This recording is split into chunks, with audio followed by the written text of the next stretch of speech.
बिस्मिल्लाहिर्रहमानिर्रहीम अस्सलाम वालेकुम। Welcome back to my channel guys. कैसे हैं आप सब? तो गाइस आज बहुत ही मज़ेदार सी डिश बनाने जा रही हूँ आपके साथ शेयर करेंगे सीरी के गोश्त की रेसिपी। सीरी का गोश्त किस तरह से बनाते हैं और कैसे जो है ना वो इसको साफ़ करते हैं। तो इसको आपने जो है ना वो अच्छे तरीके से वॉश कर लेना है। उसके बाद टमाटर कट किया है, यहाँ पर मैंने प्याज सॉफ्ट होने के लिए रखा हुआ है। तो ये बहुत जो है ना वो अच्छा होता है सर के दर्द के लिए, सर को ताकत देता है। ये आप ज़रूर बना के खाया करें और अपने बच्चों को भी खिलाइए।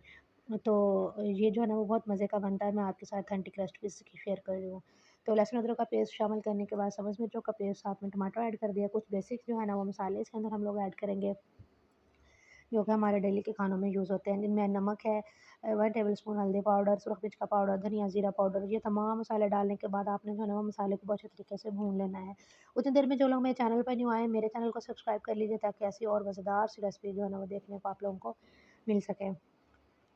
तो मसाला हमारा भुन चुका है, गोश्त को बस बहुत अच्छे तरीके से मैंने वॉश किया है। वॉश करने के बाद मैंने इसके अंदर डाल दिया, इसको हमने बहुत अच्छे तरीके से भूनना है।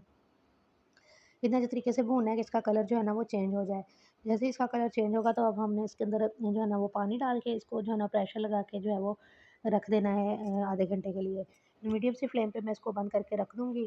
तो जैसे ही जो है ना वो ये हमारा सालन रेडी हो जाएगा बन के, तो मैं आपके साथ इसकी फाइनल लुक शेयर करती हूँ। तो ये देखिए माशाल्लाह से बहुत अच्छे तरीके से भुन चुका है, इसका कलर भी चेंज हो चुका है। इतनी देर तक आपने इसको भूनना है कि इसका कलर अच्छे तरीके से चेंज हो और इसका कच्चापन भी ख़त्म हो जाए।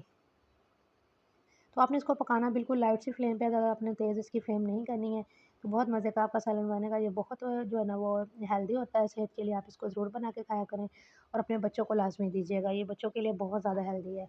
मैं इसको कुकर में बना रही हूँ ताकि जो है ना वो जल्दी बन जाए और टाइम की भी बचत हो जाती है इस तरह से। और जैसा कि आप लोगों को पता है अक्सर एरियाज़ में गैस की लोड शेडिंग रहती है, तो फिर टाइम सेविंग जो है ना वो तरीका आपके साथ शेयर कर रही हूँ। तो इसको मैं कर रही हूँ बंद। तो इसको अब मैं खोलूँगी, माशाल्लाह से गल चुका है हमारा सालन। तो ये देखिए मैंने इसको कर लिया है डिश आउट। बहुत ही मज़ेदार सा और यम्मी सा बन के रेडी हुआ है। आप इसको एक बार ट्राई ज़रूर कीजिएगा मेरे इस तरीके से जैसा कि मैंने आपको बताया, और मुझे एक प्यारा सा कमेंट करके ज़रूर बताइएगा कि मेरी आज की वीडियो जो है ना वो आपको कैसी लगी है। अपना बहुत सारा ख़्याल रखिएगा, अपने वालिदैन का ख़्याल रखिएगा, दुआओं में याद रखिएगा। Thanks for watching the video.